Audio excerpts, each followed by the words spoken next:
예, 여러분 안녕하십니까? 오늘은 창세기 정치로 읽기 두 번째 시간입니다. 오늘 제목은 태초에 젠더가 있었다라고 잡아봤습니다. 왜냐하면 하나님이 사람을 창조하시면서 남자와 여자로 만드셨는데요. 그리고 창세기 1장 27절 또 창세기 2장 23절에서 24절까지 그 사람 창조에 대한 이야기가 나오지 않습니까? 하나님, 제가 가로 열고 엘로힘이라고 해놨는데요. 하나님이 당신의 형상대로 사람을 창조하셨으니 곧 하나님의 형상대로 사람을 창조하셨다. 하나님이 그들을 남자와 여자로 창조하셨다. 또 주 하나님, 요건 원문에 보면 야훼입니다. 야훼, 제라고 표현해놨습니다. 제가 주 하나님이 남자에게서 뽑아낸 갈빗대로 여자를 만드시고 여자를 남자에게로 데리고 오셨다. 그때 그 남자가 말하였다. 이제야 나타났구나. 이 사람 뼈도 나의 뼈, 살도 나의 살, 남자에게서 나왔으니 여자라고 부를 것이다. 창세기 2장에 있는 말씀이고요.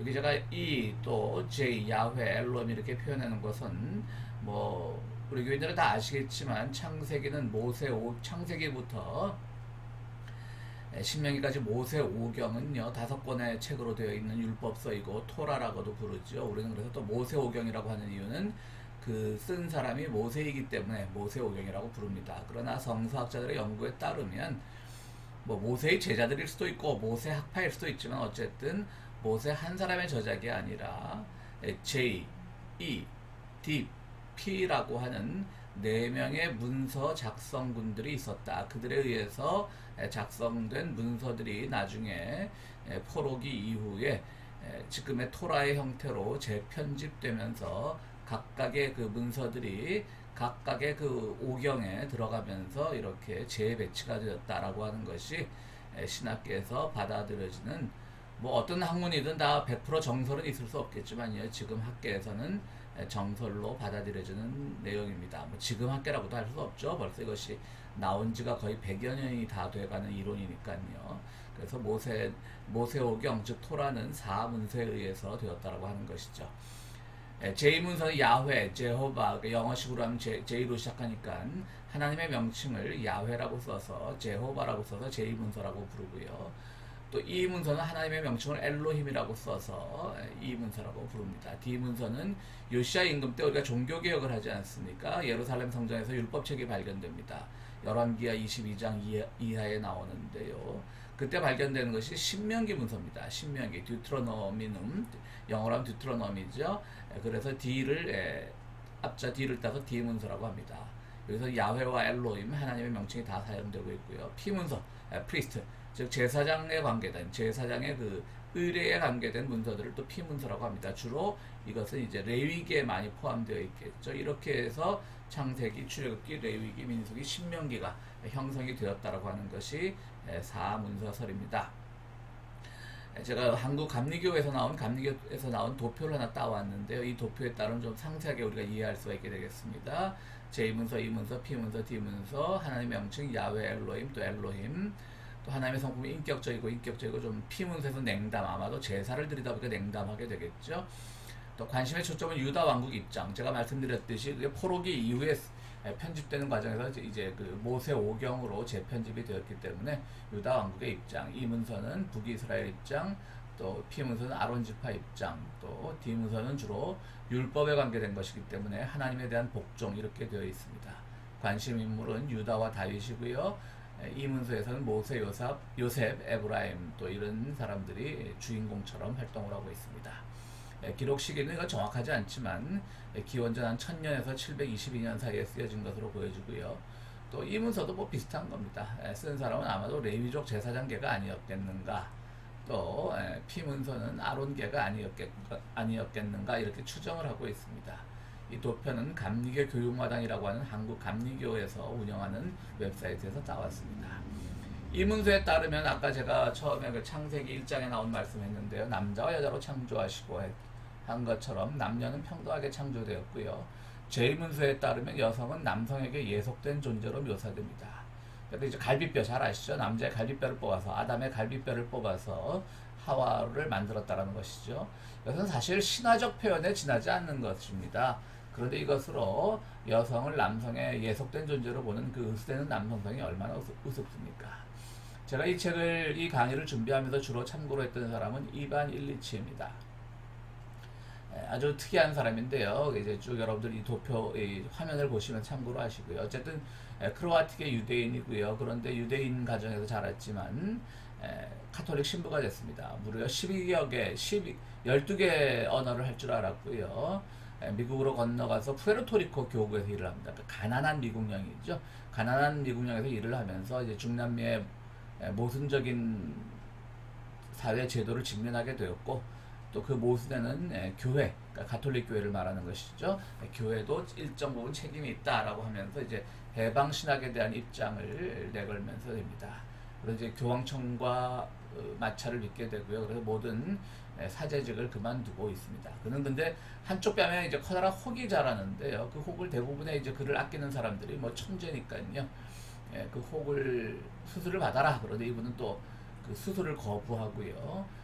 그냥 죽고 맙니다. 이분의 책을 보면 뭐 젠더, 학교 없는 사회, 성장을 멈춰라, 행복은 자전거를 타고 온다, 병원이 병을 만든다, 그림자 노동, 이반 일리치와 나눈 대화, 또 이반 일리히라고 쓰는 책들도 있습니다. 우리 번역 과정에서 이런 책들을 누가 나를 쓸모없게 만드는가, 또 텍스트의 포도관, 이런 책들이 있는데요. 책 제목에서 알 수 있듯이 상당히 과격하죠. 현대 병원, 현대 의학도 거부하고요. 이거 그렇다고 해서 이분이 무슨 자연 치유자도 아닙니다. 그러니까 병원이 병자를 오히려 하나의 물건처럼, 사람과 사람의 치료가 아니라 물건처럼 다룬다는 점에서 현대의학의 모순점을 지적하고요. 교육 역시 기득권을 양산한다는 점에서 아주 현대 교육제도도 반대합니다. 이분이 쓴 젠더, 우리가 성이라고 하죠. 그 젠더라고 하는 체계를 가지고 오늘 강의를 진행해 볼까 합니다. 그래서 이제 이분의 책 중에 젠더라는 책을 가지고 한번 이야기를 나눠볼까 합니다. 이 책은 신학책은 아닙니다. 신학책은 아닌데요. 그분의 이제 여성적인 일종의 페미니즘 책이라고 해야 되나요? 그렇게 볼 수 있는 책인데요. 오늘날의 좀 페미니즘의 입장에서 보면 상당히 좀 오해의 소지가 많은 부분입니다. 그래서 일리치가 보여줬던 그런 존경적인 면에도 불구하고 이 책은 여성운동가들이 별로 환영하는 책은 아닙니다. 우리가 흔히 말하기를 섹스는 본래적이고 젠더는 사회적으로 만들어진 것이라고 이해하는 것이 일반적인 견해죠. 사르트르의 연인 시모네 드 보바르가 쓴 제2의 성에서도요, 여성의 성은 만들어지는 것이라고 했죠. 사회적으로 여성은 이래야 돼 라고 우리는 이해해 왔으니까요, 강요해 왔으니까요. 그런데 이반 일리치는 성이 만들어진 것이고, 즉 섹스가 만들어진 것이고, 인간은 처음부터 젠더로 태어났다라고 말합니다. 인류 역사상 생식기만으로 구분되는 여자와 남자는 없었다라고 하는 것이죠. 처음부터 여자와 남자는 다 역할과 기능이 달랐다는 의미입니다. 남자와 여자는 그래서 불평등한 것이 아니라 비대칭적이며 상보적이다. 즉 상호 보완적이다라고 말하는 것이죠. 여기서부터 좀 이제 현대 페미니즘이 보기에는 불편한 점이 있습니다. 불평등하지 뭐가 그것이 아니냐? 비대칭적이고 무슨 상호 보완적이냐? 남성이 어제 여성을 보완한 적이 있느냐? 여성은 항상 남성에 희생되어 왔고 억눌려 왔다, 뭐 이런 접근들이 페미니즘적 접근인데 일치는 그것을 거부하고 있습니다. 일치는 이렇게 말합니다. 산업사회는 두 가지 신화를 창조했다. 하나는 이 사회가 성적인 계급에서 나왔다는 신화이고, 다른 하나는 평등을 향해 나가고 있다는 신화이다. 남녀 간의 차별이 아니라 젠더의 차이에 기초했던 사회가 오늘날 성중심의 사회로 변했다는 것이 일리치의 주장입니다. 그래서 오늘날은 솔직히 남성 여성이 아니라 섹스적인 측면에서 보자면 중성적인 존재가 되었다라고 하는 것이죠. 문화와 젠더는 서로 나누어 생각할 수밖에 없는 것인데 너무나 우리가 그 차이를 차별로만 이해해 왔다라고 주장하는 것이죠. 그래서 일리치는 이 책에서 중세 유럽의 많은 예들을 들고 있습니다. 그러니까 쉽게 얘기해서 남성과 여성은 사회적으로 다른 일을 할 수밖에 없는 그런 존재였다라고 하는 것이죠. 그래서 이것은 차별이 아니라 차이지요. 그래서 이것은 상호 보완적이고 상보적인 것이 돼야 되는데, 그러니까 상호 보완적이고 물론 비대칭적이지만 그런 것인데 우리는 너무 차별로만 이해해 왔다라고 하는 것이죠. 그래서 노란 글씨는 일리치의 글이 아니라 제 말인데요.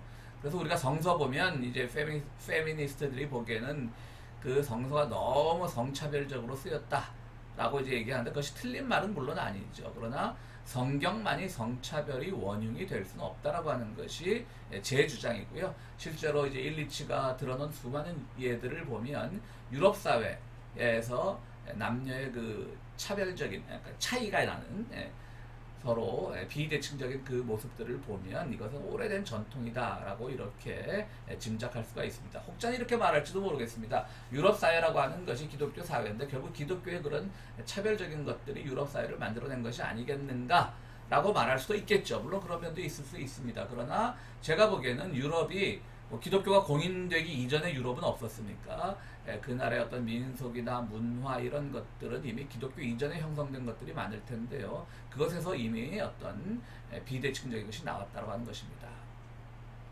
창세기 3장 20절 아담은 자기 아내의 이름을 하와라고 하였다. 그가 생명이 있는 모든 것의 어머니이기 때문이다. 또 창세기 4장 1절에 아담이 자기 아내 하와 동침하니 아내가 임신하여 가인을 낳았다. 하와가 말하였다. 주님의 도우심으로 내가 남자아이를 얻었다. 이 구절들은 생물학적으로 읽히거나 모성, 즉 어머니의 어머니의 정말 지고지순한 사랑 이렇게 읽히는 그런 텍스트가 되어서는 안 된다라고 하는 것이 제 생각이고요. 물론 이런 것들이 여성의 역할을 어머니에 묶어두려고만 하고 또 남자의 예속적인 것으로만 만들려고 하는 그렇게 읽히는 것이 없잖아 있겠지만 우리는 그렇게 읽기보다는 서럽게 읽는 그런 연습이 필요하다고 저는 생각하고 있습니다. 그렇습니다. 모성애라고 하는 것도요, 사실은 만들어진 모성애라고 하는 그런 책들도 있을 정도로요, 모성애로 여성을 가정에만 묶어두는 것이 반드시 옳은 것은 아닙니다. 우리가 잘 아는 입센의 인형의 집중에 이런 대사가 나오죠. 헬머 남편이죠. 노라의 당신은 무엇보다도 아내이자 어머니요. 그랬더니 노라가 난 더 이상 그렇게 생각하지 않아요. 나는 그 무엇보다도 인간이라고 생각해요. 당신과 마찬가지로요. 남성과 마찬가지로 인간이라고 하는 것이죠. 우리는 비록 성경에서 차별적인 용어로 쓰인 것은 사실이지만 그 성경을 적용하는 과정에서 차별보다는 차이를 좀 강조하면서 그 차이를 일리치의 입장에서 어떻게 볼 수 있는가를 우리는 한번 공부해 보자고 하는 것입니다. 물론 신학에 오면 좀 이런 좀 노골적인 말들이 많죠. 그러므로 남자들이 화를 내거나 디모데전서 2장 8절에서 15절 말씀인데요. 조용히 언제나 순종하는 가운데 배워야 합니다. 여자는 조용해야 됩니다. 물론 이거 차별적이죠. 그러나 이것도 잘 읽어보면 또 여성에게만 그런 것을 요구했던 것은 아니고요. 남성에게도 요구했고요. 남자들이 화를 내거나 말다툼을 하는 일이 없어야 됩니다. 기도하기를 바랍니다. 또 여성은 단정하게 꾸미십시오. 이 말에는 남성들보다는 아무래도 여성들이 그 당시 고대 사회도 여성들이 좀 화려했겠죠. 그러니까 그런 것들을 제재하는 말이지 꼭 차별적으로만 읽힐 수가 있는가라고 하는 것이 제 생각은 아니고요. 그렇게도 한번 접근해 보자라고 하는 것입니다. 분명히 다시 한번 말씀드리지만 이것은 사도 바울이 가지고 있는 차별적인 언어로 쓰인 책임에는 틀림없지만요. 이 차별에 너무 방점을 짓기보다는 차이, 상호 보완적인 차이, 또 비대칭적인 차이로 우리가 남성과 여성의 문제를 보자라고 하는 것입니다. 그래서 이반 일리치는 앞에도 말씀드렸듯이 많은 비판을 받게 됩니다.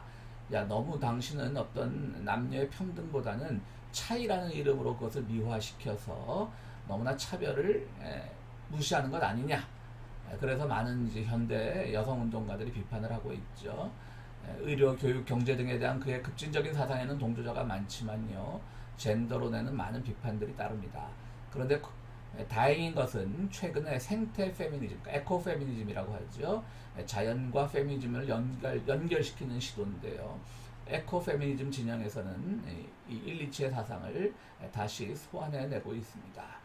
일리치에 대한 소개가 길었는데요. 왜냐하면 계속 말씀드리지만 현대의 페미니즘으로 보기에는 좀 오해의 소지가 있고 너무나 어떤 남녀 간의 차이를 고착화시키는 것이 아닌가라는 그런 오해가 있기 때문입니다.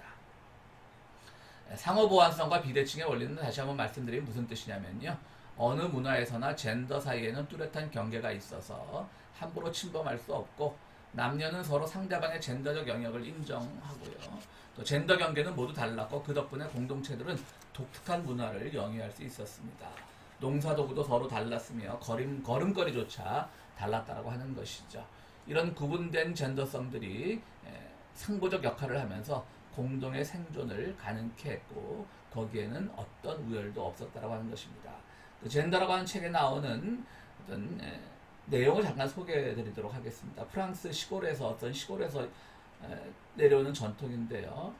이제 돼지를 잡을 것 아닙니까? 이제 중세 시대에 그 돼지를 잡으면서 어떤 돼지를 잡을지는 여자들만 결정할 수 있는데 여자들은 무슈라고 부르며 돼지를 고른다. 하지만 돼지 잡는 날을 정하는 것은 남자의 몫이다 라고 하는 그런 말이 나옵니다. 또 그날이 되면 여자들은 돼지를 잡은 후 소세지를 만들고 남자들은 비계를 소금에 절인다. 이런 구분이 있었다라고 하는 것이죠.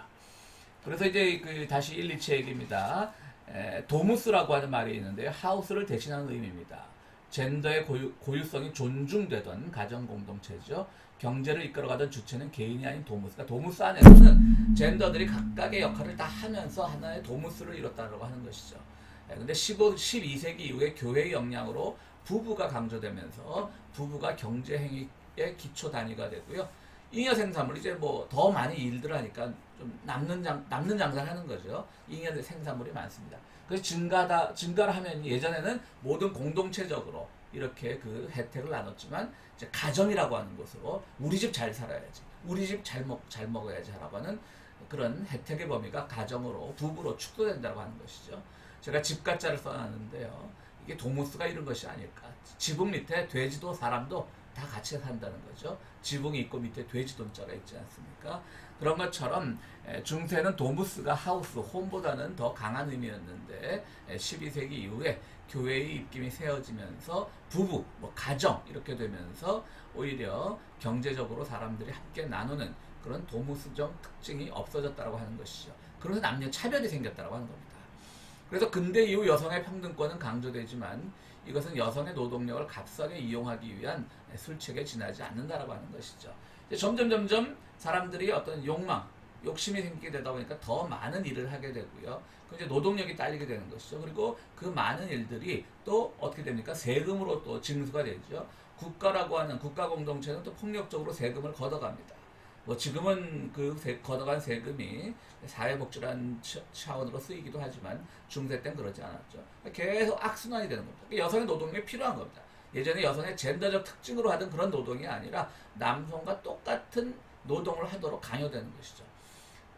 그러므로 산업사회는 젠더의 상실로 탄생했습니다. 산업화 이전 사회에서도 화폐가 없었던 것은 아니죠. 예전에도 돈들은 있었겠죠.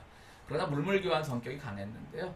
그러나 화폐 사용이 보편화되고 농촌 빈민들이 도시로 밀려오면서 인클로저 운동, 우리 아시죠? 그냥 도시 빈민으로 편입되는 거죠.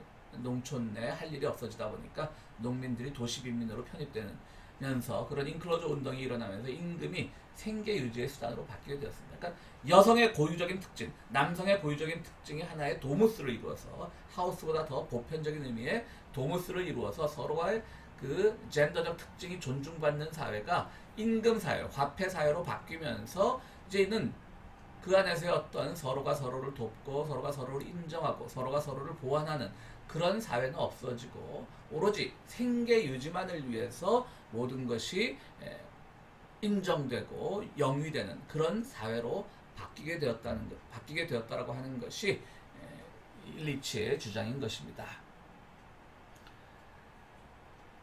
그래서 우리는 새로 이제 오늘 강의에서 오해하지 말아야 될 부분은요. 성경에 나오는 남녀의 차별은 본래적인 것이니 섭리라고 감수하며 살자. 제가 그거 절대 아닙니다. 그런 거. 저 안티 페미니스트 아닙니다. 그런 얘기 아닙니다. 차이를 보자는 것이죠. 일리치는 이런 타고난 역할의 차이를 고착화시킨다? 고착화시키지 않죠. 차이를 있을 수밖에 없는 차이를 좀 더 긍정적인 방향으로 전개시키려고 하는 것이죠. 어쨌든 분명 오해의 소지가 있습니다. 일리치가 아니라 우리 같은 평범한 사람들이 이런 말을 했으면 페미니스트들한테는 돌맞기 딱 좋은 접근인데요. 일리치가 했기 때문에 우리는 한번 새겨 들어보는 겁니다. 분명히 차이가 있고 그 차이가 같아지려고 하는 그런 과정에서 산업화 사회가 진행되고 오히려 지금 남녀의 성평등을 강조하는 것은 남성들이 천원, 덫에 자꾸 걸려든다라고 하는 것이죠. 차이가 아니라 앞서서 제가 중성적 존재라고 했죠. 섹스를 강조하면 중성적 존재가 된다. 젠더가 아니라. 그 말은 뭐냐면 남성과 여성의 차이가 없이 다 돈 버는 게 최고의 목표가 되니까 돈 버는데 나가서 내가 어떤 높은 지위를 차지하는 것을 위해서 살아간다면 남성 여성 차이가 없죠. 그래서 중성적이라고 표현한 겁니다. 일리치는요. 그러니까 지금 뭐 중성적이죠. 다 중성적인 거죠. 왜? 인생의 목표가 같으니까. 그래서 우리는 그 일리치가 이런 말을 한 것을 잘 이해해야 됩니다. 그래서 일리치가 말하고 싶은 것은 뭐였냐면요. 임금노동이 성차별을 불러왔다. 그러므로 경제성장, 부의 축적이라는 큰 모순을 제거하지 못한 채 싸워온 여성들의 권리신장 투쟁은 문제의 본질을 놓치고 있을 뿐더러 평생 남성들이 놓은 덫에 허덕이게 된다. 제가 비밀의 숲 시즌2를 봤는데요. 최근에 이제 했던 드라마입니다. 모르는 분들도 계실 텐데요. 거기 최빛 국장이라고 하는 분이 나옵니다. 그분이 이제 여성 경찰 중에 굉장히 잘 나가는 분인데요. 이분이 이제 너무 똑같아지려고 하다 보니까 남성들 분명히 진급에 있어서 여성들이 경찰이라고 하는 그런 조직에서는 여성들이 소외되고 손해가 있었던 것은 사실이죠. 근데 최빛은 그 모든 것을 뛰어넘어서 그냥 유리천장을 뛰어넘어서 나가는 사람인데요. 결국 그는 너무 똑같아지려고 하다 보다가 결국 그것에 의해서 정말 어떤 불의에 가담하게 돼서 옷을 벗게 되는 경찰직을 그만두게 되는 그런 비극적으로 끝나게 되는데요. 최빛 국장이 또 자기가 아끼는 후배 배두나 후배가 맡은 한주임이라고 하는 그 자기가 이제 자기 후임으로 그야말로 키워주려고 하는 여성 리더십으로 키워주려고 하는 그런 배두나 배우한테 이런 말을 합니다. 너 남자친구 있냐? 남자는 뭐니 해도 아침에 나갔다가 저녁 때 들어오는 게 최고다. 그러니까 월급제가 최고다 이런 말을 하죠. 그러니까 이 최빛 국장도 막 달려가려고 했지만 사실은 또 그런 차별에서 여러 가지 어려운 것을 맛봤다라고 하는 겁니다. 그 남녀의 영역을 구분하는 그 젠더의 영역 확보는요, 분명 현대 경제사회와는 맞지 않습니다. 그런 점에서 결국 우리는 성장 위주의 경제에서 벗어나 삶에서 시장 경제 영역을 축소하는 방향으로 나가야 된다라고 하는 것이 바로 그 일리치의 주장입니다. 그렇습니다. 일리치의 주장한 거 다시 한번 설명을 드리면요. 분명히 남녀는 젠더적으로 자기의 역할이나 기능에 있어서 같을 수가 없다. 어차피 비대칭적이다.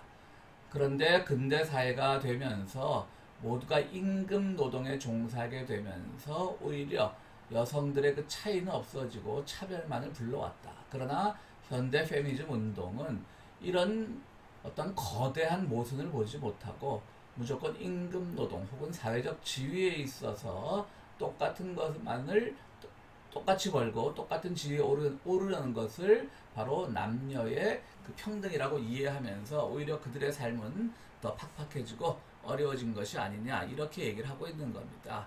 그런 점에서 우리는 그 모든 것들이 다 현대 경제 모순이 있는 것이지 그 경제 어떤 성장 위주의 경제 그런 것들을 벗어나야 하는 것이지 무조건적으로 차별 뭐 그것만을 강조하면서 똑같아져야 돼라고 하면서요. 최근에 여성 운동을 보면 남성들이 폭력적이란 건 누구나 다 알지 않습니까? 근데 여성들이 보는 언어에서도 많은 부분 이제 여성 운동의 영역에서도 폭력적인 언사들이 많이 나오더라고요. 그러니까 남성들 당신들은 폭력적인 언어 써도 되는데 왜 우리 쓰면 안 돼? 라고 하는 것이 그들의 주장일 수 있는데요. 사실 이런 것들은 제가 보기에는 뭐 이것은 페미니스트한테 비판을 받아도 좋은데 제가 보기에는 그런 것은 아니라고 하는 생각이 드는 겁니다. 그런 식의 페미니즘 운동은 하지 말자라고 하는 것이 일리치의 주장인 것입니다.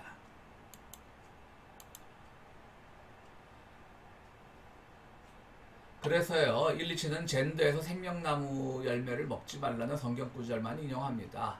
그것도 금기를 깨는 용기라는 뉘앙스로 인용합니다. 그러므로 젠더라는 책에서 이 책은 성차별을 다룬 책이 아닙니다. 말씀드렸듯이 생명나무 열매를 먹지 말라. 근데 이것은 뭐 남녀 어떤 그것을 말하는 것이 아니라 금기를 깨는 거, 하지 말라는 거 하려고 하는 금기를 깨는 용기라는 차원에서 이거 쓰는 것이고요. 제가 창세기 2장을 1장부터 시작되는 그 남녀 창조를 설명하면서 그 일리치의 젠더 책을 인용했기 때문에 혹시 그것이 성서 해석성가라고 하는 오해를 하지 말아달라는 부탁의 말씀입니다. 결국 제가 내린 결론은 이렇습니다. 성서는 성차별로 가득 찬 책이 맞습니다. 그러나 성서만이 아니라 당시의 문화가 그랬습니다. 이런 차별적, 비대칭적 문화를 잘 해석해서 현대의 성평등과 경제적 모순에 접근해야 합니다. 여성 해방과 인간 해방이 함께 가야 된다고 하는 것이죠. 여성 해방 당연히 해야죠. 당연히 차별에 저항해야 되는 것이죠. 그러나 인간 해방도 함께 이루어져야 된다고 하는 것입니다. 인간 해방이라 함은 너무 여성 해방이 되었고 여성 평등권을 차지했는데 그것이 그 삶이라는 것이 임금에 애속되고 어떤 사회적 지위에 애속된다면 그것은 인간 해방이 아니라고 하는 것이죠. 우리가 성경적 차원에서 페미니즘 운동은 이런 인간 해방에 집중해야 된다고 저는 생각합니다. 코로나 사태는 성장 위주의 경제에 큰 타격을 주었습니다. 또 글로벌이라는 용어의 한계를 드러냈습니다. 옛날 글로벌 성장, 글로벌 드럼 다 멋있었지 않습니까? 산업이고 경제고 글로벌 드럼 다 멋있었지만 자 로컬화되고 있죠. 이동도 지금 제한하고 있고 이동도 불편하고 여행도 줄어들었고 이런 글로벌이라는 용어의 한계를 드러냈죠. 그러니까 분명히 성장 위주의 경제와 뭐든지 로컬을 버리고 글로벌로 가는 것이 좋다라고 하는 그런 신자유주의의 그 한계가 코로나 사태로 인해서 드러난 것은 틀림없고요. 이럴 때일수록 더욱더 로컬 그리고 작은 것에 집중해야 된다고 생각을 합니다. 페미니즘은 남성들이 놓은 덫을 끊어야 됩니다. 그러나 현재 페미니즘 운동은 오히려 남성들과 기계적인 평등을 이루려고 하면서 오히려 남성들의 덫 속에 더욱더 끌려가는 것이 아닌가 저는 그런 안타까움을 가지고 있습니다. 젠더의 차이를 차별로 여기지 말고 상보적 비대칭성으로 받아들이면서 작은 경제로 가야 한다는 것이 일리치의 주장이기도 하고요. 우리가 오늘 창세기 2장, 1장, 2장에 나오는 그 여성성에 대해서 한번 살펴보면서 오늘날의 페미니즘 운동도 한번 접근해 왔습니다. 그 접근의 기준을 일리치의 젠더라고 하는 책에서부터 삼았습니다. 여러분 오늘 마치겠습니다. 안녕히 계십시오.